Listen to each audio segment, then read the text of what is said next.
مولاي صل وسلم دائما أبدا على حبيبك خير الخلق كلهم. مولاي صل وسلم دائما أبدا على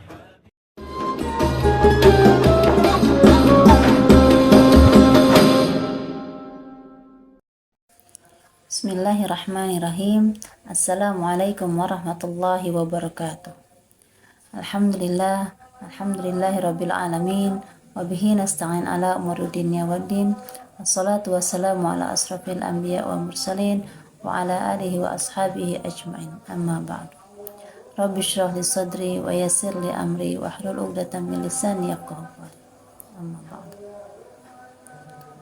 Ahwati yang saya sayangi, yang kami cintai, saat ini kita di bulan Ramadan diberikan kenikmatan berupa puasa, yang mana tidak semua kenikmatan ini dirasakan oleh orang-orang di muka bumi ini. Ahwati fillah, saat kita menerima perintah Allah untuk berpuasa, kita sambut Ramadan ini dengan hati yang penuh dengan sukacita, sampai kita mengadakan tarhib Ramadan, menyambut tamu istimewa kita. Setelah kita masuk di bulan Ramadan saat ini, kita mempertahankan untuk dapat istiqomah menjalankan perintah tersebut. Tapi ada kalanya kita sebagai wanita pun diberikan kenikmatan setiap bulan tamu istimewa, yang mana yang kita tidak dapat menolaknya. Saat di bulan Ramadan, orang-orang sedang menikmati puasa, tilawah, tahajudnya, dan berbagai macam ibadah mahdoh lainnya. Kita terkadang diberikan tamu yang tiba-tiba kita tidak pernah duga-duga, yaitu tamu bulanan kita, ya, dimana kita tidak bisa mengaturnya. Itu adalah urusan dari Allah yang menakdirkan kita mendapatkan tamu bulanan itu. Maka saat Allah memberikan kita datang tamu bulanan itu, terkadang kita kurang menerima, karena di bulan Ramadan yang sedang asik-asiknya kita menikmati bulan Ramadan yang penuh berkah ini, ternyata Allah takdirkan kita menyambut juga tamu bulanan kita, ya, berupa menstruasi, ya kan. Maka jangan sampai ketika tamu bulanan kita datang ini, kita merasa ada hal yang kurang di bulan Ramadan. Bagaimana ya kita bisa menerima dengan takdir Allah ini dengan hati yang lapang. Ketika kita belum haid atau kita tidak dalam keadaan menstruasi, kita dalam keadaan suci, kita bisa maksimal dalam beribadah. Apakah saat kita kedatangan tamu bulanan ini bisa maksimal beribadah? Insya Allah kita juga bisa. Dengan apa saja amalannya? Nah, di sini kita akan sedikit membahas, ya. Ahwati fillah, ketika bulan Ramadan kita berikan takdir tersebut, ya, maka sebenarnya kita bukan sedang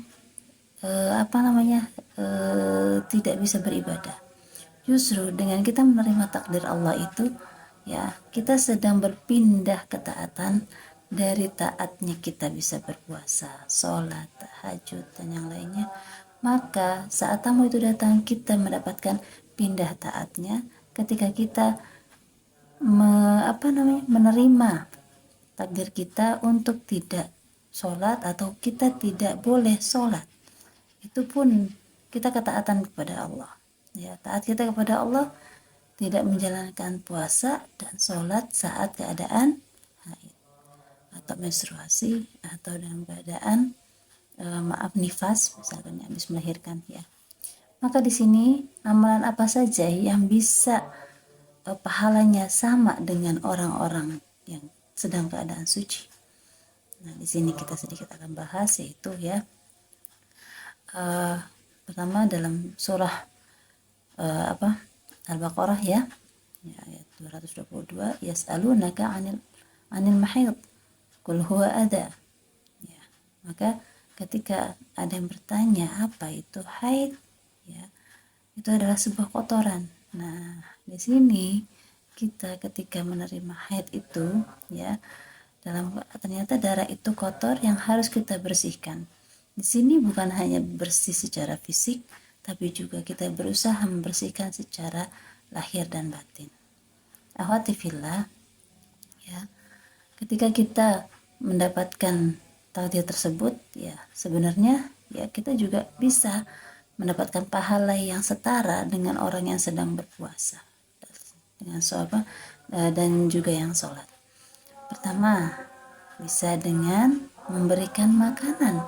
Ketika saudara-saudara kita yang berpuasa, kita memberikan makanan untuk berpuasa, untuk iftar. Memberikan makanan kepada orang yang sedang berpuasa untuk berbuka, ya berupa takjil, itu pun kita mendapatkan pahalanya yang sama, serupa, dan tidak terkurangi sedikit pun. Kenapa? Kita memberikan mereka fasilitas untuk mereka bisa mencapai kenikmatan, ya kebahagiaan orang yang berpuasa kan ketika mereka bisa berbuka puasa, ya.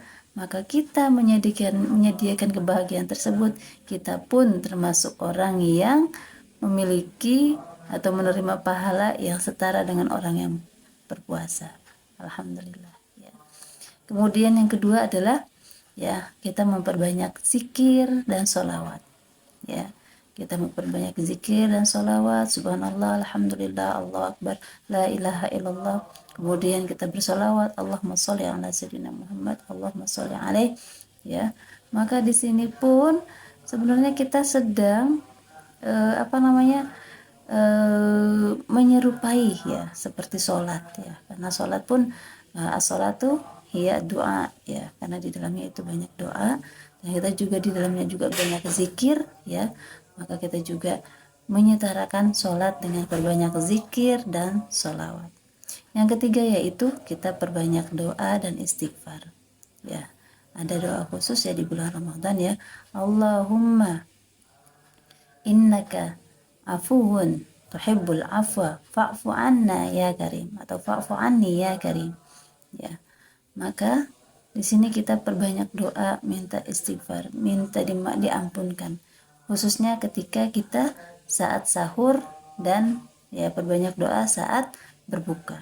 Jatah kita ketika berbuka, ya, saat orang lain berbuka puasa iftar, ya, kita ikut berdoa di sana karena di sana ada waktu-waktu yang mustajab. Maka ketika kita sudah memberikan mereka iftar, ya, kita ikut duduk bersama untuk berdoa bersama mereka.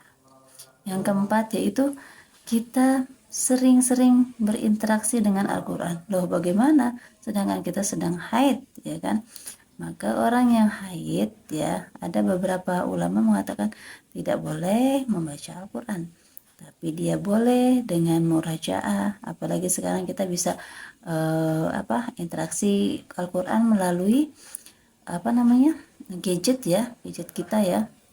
Ya, bisa juga dengan mendengarkan murotal, ya. Maka di sini juga tidak ada amalan yang terputus ketika haid, ya. Kita bisa menggantikannya dengan yang serupa, ya. Walaupun kita dalam keadaan haid. Nah, di sini, ya, apalagi di bulan Ramadan, ya, syahrul Ramadan alladzi unzila fihi al-Qur'an hudal linnas.